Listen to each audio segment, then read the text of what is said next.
Hello বন্ধুরা, আমি মাম্পি। আর মাম্পির রন্ধনশালায় জানাই তোমাদের সকলকে স্বাগত। আশা করি তোমরা সকলে খুব ভালো আছো আর আমিও খুব ভালো আছি।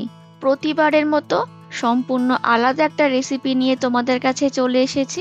আমার আজকের রেসিপি হচ্ছে ধনিয়া এগ কারি বা ধনেপাতা দিয়ে ডিম কষা।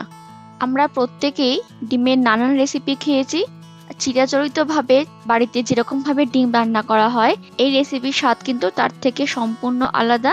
তাই মাঝে সাঝে যদি চেনা রান্নাই একটু অচেনা স্বাদে করে খাওয়া হয় তাহলে কিন্তু মন্দ হয় না। আর সেই রকমই সম্পূর্ণ ভিন্ন স্বাদের রেসিপি হচ্ছে এই ধনিয়া এগ কারি। তাহলে চলো বন্ধুরা, এই ধনিয়া এগ কারি আমি কিভাবে তৈরি করছি সেটা তোমাদের সাথে ঝটপট শেয়ার করে ফেলি। আজকে রান্নার জন্য যে উপকরণগুলো লাগছে চলো সেগুলো আগে তোমাদের দেখিয়ে দিই। দেখো, এখানে আমি ডিম সিদ্ধ নিয়ে নিয়েছি। এখানে 4টে ডিম আমি সেদ্ধ করে রেখেছি। এখানে আছে পেঁয়াজ কুচি। এখানে একটা বড় সাইজের পেঁয়াজকে আমি কুচি করে রেখেছি। এখানে একটা বড় টমেটোকে আমি কেটে রেখেছি। এখানে আছে 2 টুকরো আদা। এখানে আছে 10-11টা রসুনের কোয়া। আর এখানে আছে বেশ অনেকটা ধনে পাতা। এদিকে আছে নুন, চিনি, হলুদ গুঁড়ো, ধনে গুঁড়ো, গোটা জিরে, একটা শুকনো লঙ্কা, আর আছে অনেকগুলো কাঁচা লঙ্কা। আজকের এই রান্না করতে আমাদের লাগবে সর্ষের তেল। তাহলে এই হচ্ছে আজকে রান্নার উপকরণ। আমি এই রান্নাটা 4টে ডিম দিয়ে করব। তোমরা তোমাদের প্রয়োজন মতো ডিম বাড়িয়ে বা কমিয়ে নিতে পারো। এবার এই সেদ্ধ করা ডিমগুলোকে একটা ছুরি দিয়ে বা খুন্তির মাথা দিয়ে এরকম চারদিকে অল্প অল্প করে একটু করে কেটে দিতে হবে। এতে ডিমের ভেতরে নুন মশলা খুব ভালোভাবে ঢুকে যায়।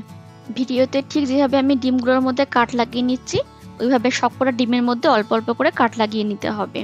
সবকটা ডিমের মধ্যে কাট লাগানো হয়ে গেলে এবার একটা মশলা তৈরি করে নেব। তার জন্য আমি এখানে একটা মিক্সিং জার নিয়ে নিলাম। তারপরে এই জারের মধ্যে দিয়ে দেবো এক এক করে বেশ কিছু উপকরণ। প্রথমে দিয়ে দিলাম বেশ অনেকটা ধনেপাতা। ধনেপাতাগুলোকে ভালো করে বেছে আমি ধুয়ে নিয়েছি। তারপর দিয়ে দিলাম একটা বড় টমেটোর টুকরো। তারপর দিয়ে দিচ্ছি 2 টুকরো আদা আর 10-11টা রসুনের কোয়া। আর তারপর দিয়ে দিলাম বেশ অনেকগুলো কাঁচা লঙ্কা। যেহেতু এই রান্নাটা আমি পুরোটাই কাঁচা লঙ্কা দিয়ে করব, গুঁড়ো লঙ্কা ব্যবহার করব না, তাই জন্য কাঁচা লঙ্কাটা আমি একটু বেশি করে দিয়েছি। তারপর এর মধ্যে বেশ খানিকটা জল দিয়ে খুব ভালো করে এবার একটা মিহি পেস্ট তৈরি করে নেব। সমস্ত কিছুর একটা মিহি পেস্ট তৈরি করে নিয়ে ফিরে এলাম। আর দেখো, এটা ঠিক এইভাবে কিন্তু একদম স্মুথ পেস্ট তৈরি করে নিতে হবে, তাহলে আমাদের রান্নার মশলা কিন্তু তৈরি। এবার ওভেনের মধ্যে একটা কড়াই বা ফ্রাই প্যান বসিয়ে দিতে হবে। আমি ফ্রাই প্যানটাকে ভালো করে গরম করে নিয়ে এখানে দিয়ে দিলাম বেশ খানিকটা সর্ষের তেল। তারপর তেলটা ভালো করে গরম হয়ে গেলে প্যানের চারপাশে একটু স্প্রেড করে নিয়ে এই তেলের মধ্যে দিয়ে দেবো স্বাদ মতো নুন আর সামান্য একদম একটুখানি হলুদের গুঁড়ো। তারপর তেলের মধ্যে একটু নাড়িয়ে চাড়িয়ে নুন হলুদটাকে মিশিয়ে নিয়ে সেদ্ধ করে রাখা ডিমগুলোকে একটু হালকা করে ভেজে নেব। সেদ্ধ ডিম ডাইরেক্ট রান্না ব্যবহার করার থেকে যদি এরকম একটু হালকা করে ভেজে নাও তাহলে কিন্তু সেই ডিমটা খেতে বেশি ভালো লাগে। তাই অবশ্যই সেদ্ধ ডিমের কোনো রেসিপি করলে ডিমটাকে একদম হালকা করে একটু তেলের মধ্যে ভেজে নিতে হবে। আচ্ছা, এখানে বলে রাখি, আমি কিন্তু এই রান্নায় কোনো রকম হলুদ ব্যবহার করব না। পরে এই ডিম ভাজতে যেটুকু হলুদ লেগেছে সেইটুকুই। যেহেতু এটা ধনিয়া এগ কারি করব, তাই জন্য ধনেপাতার রঙটাই আমি একটু রাখার চেষ্টা করব। তাই জন্য এই রান্নায় কোনো রকম হলুদ গুঁড়ো, ঝাল লঙ্কার গুঁড়ো বা কাশ্মীরি লঙ্কার গুঁড়ো কোনোটাই ব্যবহার কিন্তু করিনি। তবে তোমরা চাইলে কিন্তু করতেই পারো। এইদিকে তোমাদের সাথে কথা বলতে বলতে দেখো ডিমগুলো কিন্তু আমি হালকা করে ভেজে নিয়েছি। এবার এগুলোকে তেল থেকে তুলে নিচ্ছি। এবার ওই ডিম ভাজা তেলের মধ্যে দিয়ে দেবো 1/2 চামচের মতো গোটা জিরে আর দিয়ে দিলাম একটা শুকনো লঙ্কা। লঙ্কাটাকে আমি মাঝখান থেকে ছিঁড়ে দিয়েছি। তারপর কয়েক সেকেন্ড একটু ভেজে নেব ফোড়নটাকে। কিছুক্ষণ ভাজলেই দেখবে ফোড়ন থেকে সুন্দর একটা গন্ধ বেরোচ্ছে। এবার এর মধ্যে দিয়ে দেবো পেঁয়াজ কুচি। তারপর এর মধ্যে দিয়ে দেবো স্বাদ মতো নুন, এতে পেঁয়াজটা তাড়াতাড়ি নরম হয়ে যাবে। তারপর কিছুক্ষণ একটু নেড়ে চেড়ে ভালো করে পেঁয়াজটাকে লাল লাল করে ভেজে নেব।